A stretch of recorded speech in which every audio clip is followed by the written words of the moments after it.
Well, part 3 here, replacing fork seals. As you recall on our initial assessment of the bike, there's a leaky fork seal on the left-hand side. Oil everywhere.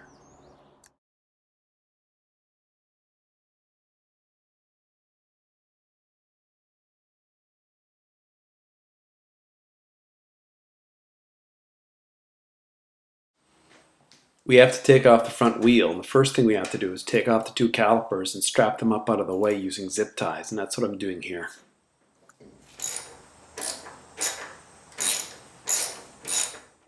Before loosening the triple clamps, we can use that grip to break free the fork tube caps on each side. This particular bike, the axle head is on the right side, so we only loosen up the clamps on the right side. No need to touch the left side at all. Here's a special tool I bought on eBay to help me loosen up the axle. Works like a charm. And once the axle is out, the wheel pulls out, lickety split, and we can get to taking the fender off. This particular fender is not in great shape, and I'll have to consider whether or not it's worth replacing. There are a lot of cracks in it. But either way, we'll just take it off for now. I will be replacing both fork legs, but the video only shows one, obviously. In this instance here, I'm actually loosening up the triple trees on the top and bottom, and also the handlebar clamp. I have found that in this particular bike, the handlebars, the clip-ons as we used to call them, are connected into the triple tree. But I still have a habit of using zip ties as I'm pulling out the fork leg to secure it to the top triple tree, as you see right here. In this particular case, it probably isn't needed, but some bikes have very weak connection between these two pieces, and it just saves all the hardware from flopping around or falling onto the floor.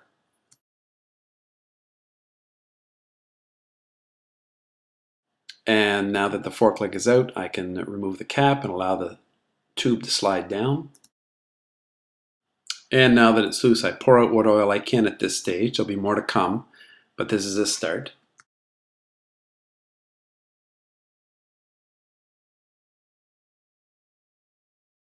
Here is part 1 of the Motion Pro tool. It basically grabs a hold of the spacer and pushes down on the spring while I haul the fork out underneath the lock nut on the cartridge slider. This is really a two-man job, so you can see here I'm struggling with it, but the idea is you compress it down, put the fork underneath, and it allows you to remove the cap like I'm doing right here.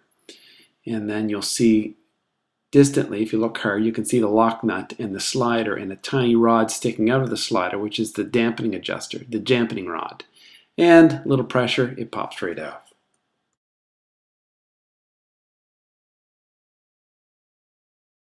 And out comes the spring. Put that aside. This is a messy job. Pour out more oil. And using the other tool from the Motion Pro kit, I grab a hold of the cartridge slider. This isn't the right size, but it'll do the job. I pull the slider up and then pump that over my catch basin to get more oil out of the cartridge.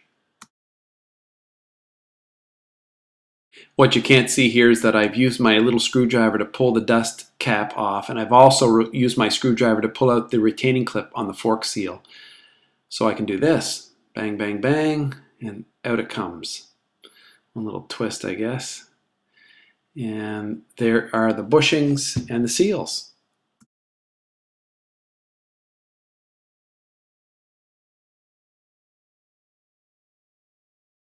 First thing to come off is the inner bushing.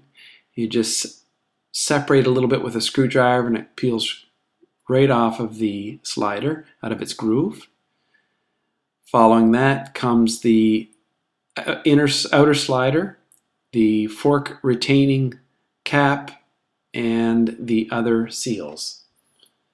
Now preparing to put the new seal on, I use my bullet, 41mm, slide it over the rough groove so I don't damage the rubber seals that are about to go on.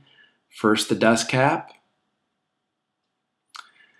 then the oil seal itself, the fork seal, over the bullet, down onto the slider.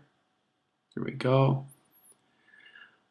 And off, we don't need the bullet for the remaining pieces because they're all metal. First, the spring seat, the outer bushing, and the inner bushing, which goes into its groove. You separate a little bit. It's got a split in it. Just pull it apart. It snaps right down into its groove. And reassembly. Outer tube going down over the inner tube, pulling up the metal components on the slider, and using my cheapo fork seal driver, I push down the spring seat, which drives the bushings down in, and I follow that up with the oil seal itself.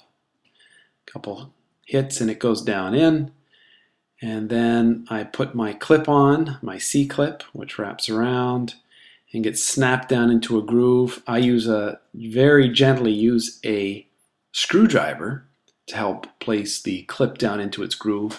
It's easy to see. If you look down in, you know you have the seal driven down far enough. And then follow that up with the dust seal, and we're good to go. Then, compressing the outer tube all the way down, I fill it right to the brim with oil. And then grabbing the cartridge slider with my tool, I pull it up and pump it several times, getting out all the air. Every time you pump it, air bubbles will come up. The manual says, service manual says to pump it 5 times. I had to pump this one about 15 times, but I got all the air out.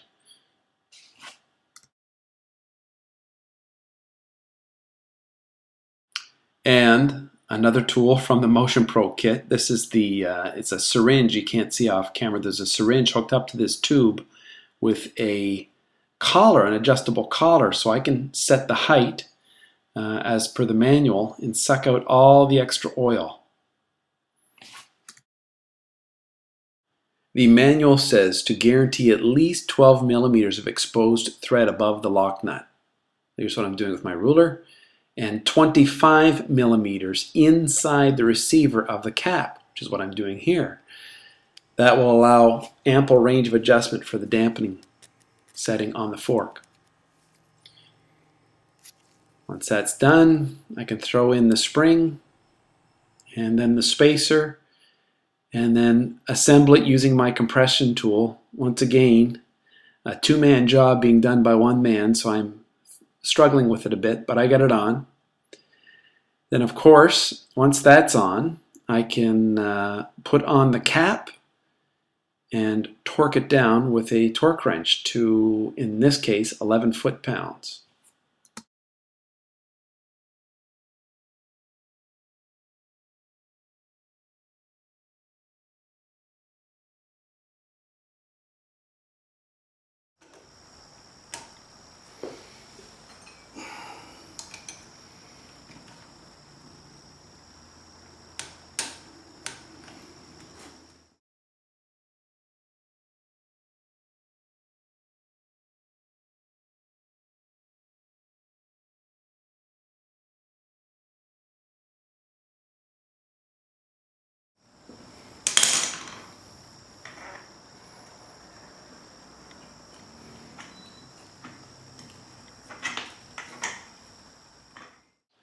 And here we go, putting the fork leg back up into the triple clamp. First I clean it off with some brake cleaner, get all the oil and fingerprints off the fork tube to clean everything up. As it goes in, I of course clip off that zip tie I used and slide it right in. Now the manual is very specific about how high over the triple clamp this is supposed to fit. It's actually measured, so I've used my ruler here, and once again, this is the height of the tube, not including the cap. So the tube is gold and the cap is silver, as you can see in this video. So I got to raise that up right to there, and that's perfect.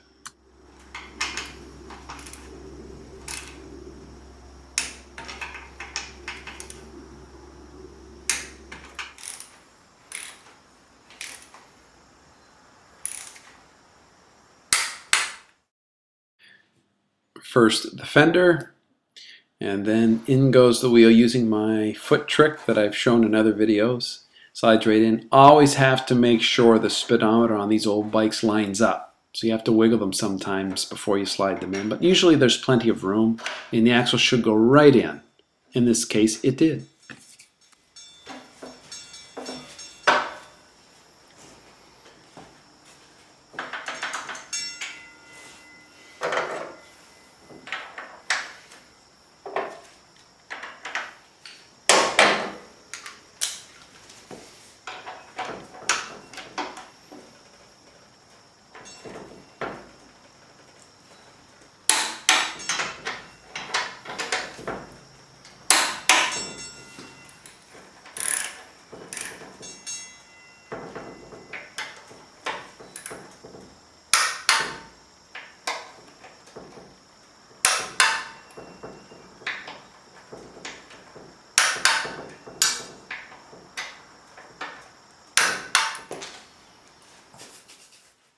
And now that I've been handling this wheel, it's a great opportunity to use some brake cleaner and clean off this disc.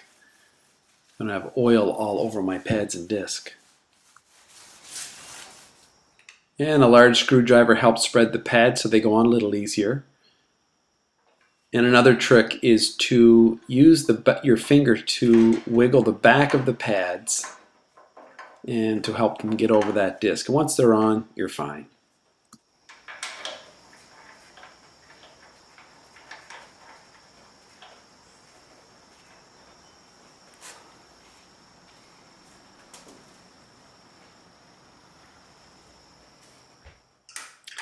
And secure the brake line, you're good to go.